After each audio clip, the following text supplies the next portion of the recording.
Mark, well done, up and running with a pretty comprehensive win here for your first match of the season. How do you assess it?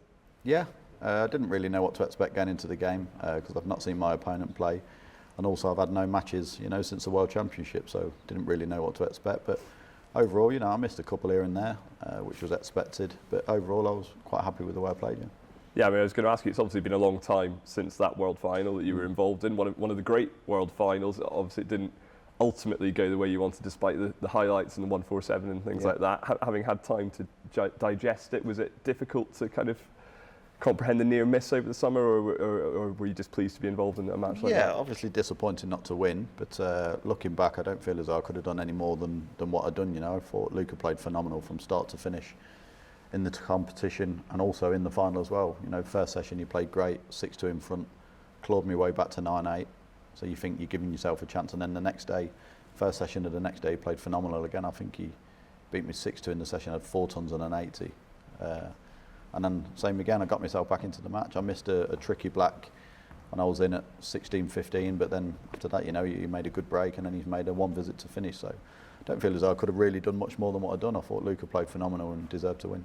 Yeah, how impressed were you with how he stood up to you in that last session? You threw everything at him, and at 16-15, it looked like you maybe had him. Yeah, I think if I go 16-all, potentially I'll probably go favourite. Doesn't mean to say I'm going to win, but I'll potentially probably go favourite because he was wilting a little bit. He was having a couple of chances and missing, probably feeling the pressure a little bit. But then, obviously he held it together when he got asked the question.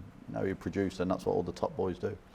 And how's your preparation been for this season? Have you been practicing much over the summer? How do you feel with your game at the moment? Yeah, I've not played as much as I normally do. I had a bit of work done to my cue because after the World Championships, the ferrule was tapering in a little bit, so it was 8.8 mil, I think, which is quite thin for snooker.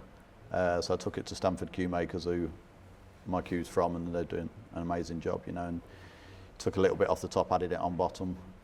It's 9.1 now, so I've been trying to get used to that a little bit. It's a bit different. Playing shots with side, it seems to be thrown a lot wider, but the more I play, the more I'll get used to it. And I was going to ask you had a special moment over the summer. You got your MBE. What was the day like with that? It must have been a really special day with the family and things. Yeah, it was amazing. Obviously, just a shock in the first place to be given one. But yeah, to go there, Windsor Castle with Vicky and Sophia and Vicky's mum as well.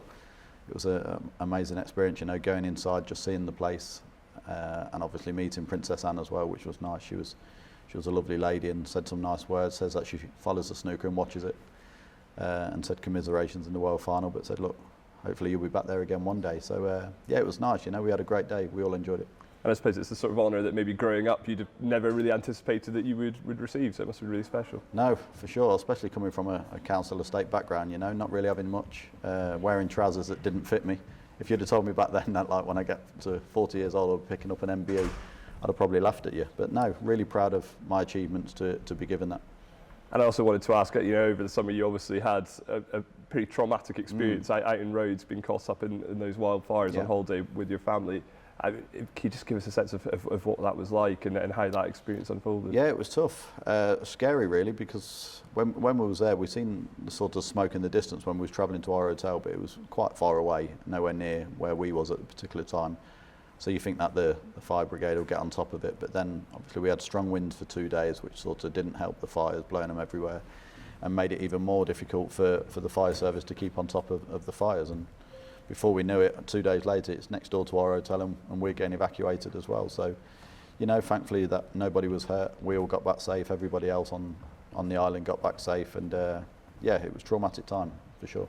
And what was it like, the sort of evacuation process on the boats and things? It must be quite difficult with Sophia and things as well. Yeah, I mean, they said that was going to get us out on coaches, but then the road what was getting us out towards the airport was closed because the fires was near there, so they shut that road off.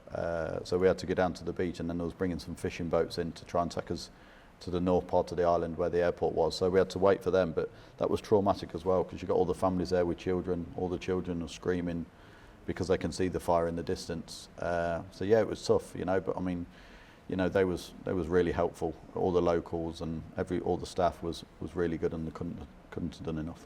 And it must have just been, I suppose, a real relief when you all got home safely in the end. Yeah, for sure. It's a long way to go for 2 days, that's for sure.